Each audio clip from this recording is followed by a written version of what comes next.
guys, welcome to a new kind of little series we are putting together, which is basically taking segments of the fitness community and talking about how they can best translate what they've got going on into CrossFit, and then also addressing where those domains typically present weaknesses as well.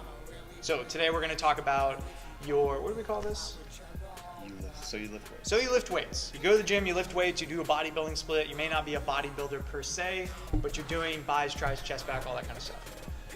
So number one, what are the assets going to be, Andrew, for a person who lifts weights who comes on in? You will be strong. Typically in your upper body, you'll be strong.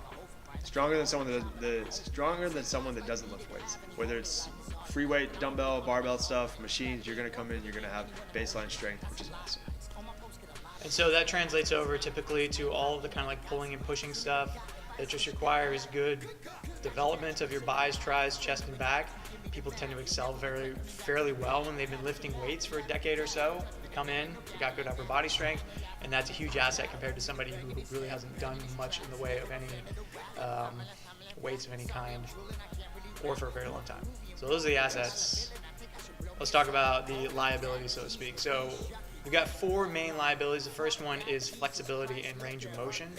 What we typically find is, and none of these things are like, oh, you're doing it wrong. It's just kind of like what's advantageous to the thing that you're actually doing compared to what you might be doing next. So CrossFit's very range of motion specific, or is asking for these very end range of motion activities, and bodybuilding or lifting weights does not necessarily require that. So we tend to see people with limited or more limited range of motion that can't find necessarily end range of motion. Yeah, and because CrossFit is so oriented towards having full range of motion in joints and traveling through those ranges of motion with a load, we spend a lot of time on mobility. If what you're doing doesn't require, huge amounts of mobility, then you probably don't spend any time mobilizing and maintaining, proper ranges of motion within joints. So not only are you maybe tight to kind of begin with from lifting and getting super strong, but then also you're not continuing to kind of progress and work on your mobility, where CrossFitters are kind of getting the edge in that and working on their ankles, their shoulders, their hips, all that stuff. Next would be production of power via the hips. So what we've noticed is that a lot of times folks who lift weights in a traditional setting have a lot of trouble both actually using their hips to produce power as opposed to using their arms and their upper body to produce power, and then also relinquishing control so that things can float through space. So when you jump, for instance, at some point you have no contact in the ground. So there's lots of things that we do in here where there is a small disconnect between the body and the object, where you're producing power to get to some other end range of motion. Yeah, and a good example of this would be something like a kettlebell swing, where a really strong guy could maybe swing the heaviest kettlebell. The idea of kind of letting go, and one of the drills we'll do on a kettlebell swing to make sure that someone's really using their hips, is can they release their hand to the top briefly and then re-grab that bell, and if you're actually swinging the bell correctly, the bell should kind of float in space. So the idea of kind of letting go, not actually letting go of an object, but actually letting go of the need to control that object and just kind of letting it float, have some momentum, have some speed on it, and then actually having tension when you actually re-uptake that load. Can be a challenging thing for someone who's very strong and is used to controlling everything throughout the range of motion. Which is great for building muscle mass, but really non-optimal for things like cleans, not very optimal for things like rowing. You're going to suffer in kettlebell swings. There's going to be a number of movements where your need to control an object 100% of the time is going to hinder your progress. Skills. So just development of kind of normal CrossFit skills or baseline CrossFit skills, things like a kipping pull, double unders, and then the Olympic lifts and stuff like that. If you've gained a lot of your strength on things that are fixed ranges of motion, i.e. machines, there's not tons of skill involved in that. So in turn, I always view it as kind of mindless work. It's very productive work. It gets you super strong and all that stuff. But there's no real stimulus as far as like learning how to do that movement. So it can be foreign to someone who's maybe been, hasn't played a sport in a while and has been lifting weights for, 15 years and doing a lot of machines mostly.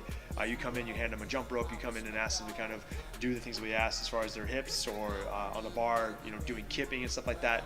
More skill-related things, using those strong muscles can be pretty challenging for them. Lower body efficacy. A lot of strong guys are super strong upstairs, but not super strong downstairs.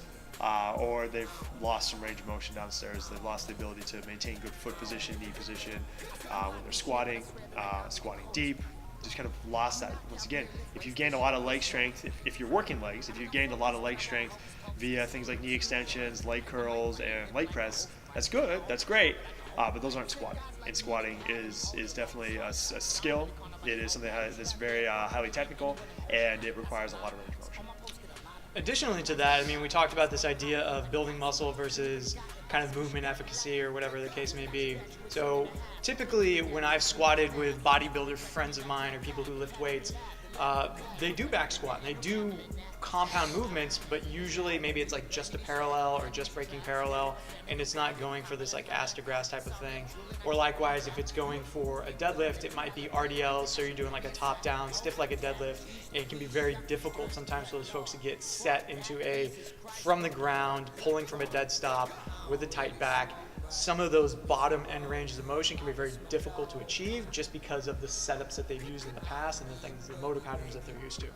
Lifting weights is good, bodybuilding is good, all that stuff is great. I mean, one of the reasons we have machines is because they're so effective. They're great tools. But if that's kind of like your main thing that you utilize, you can be missing out on a lot of stuff, and in turn, your transition to CrossFit can be very, very productive. But there's also going to be some stuff you need to work on. So hopefully helpful if you're looking to make the transition to CrossFit from a traditional lifting weights type of environment or a bodybuilding environment. Hopefully these things can be seen as like, okay, just necessary obstacles to conquer. It doesn't get you discouraged, but those are the things we've noticed can be very, the initial things for people to overcome when they come from that setting. Thanks for watching. Hopefully that was helpful. Got a lot in common with me, here we go.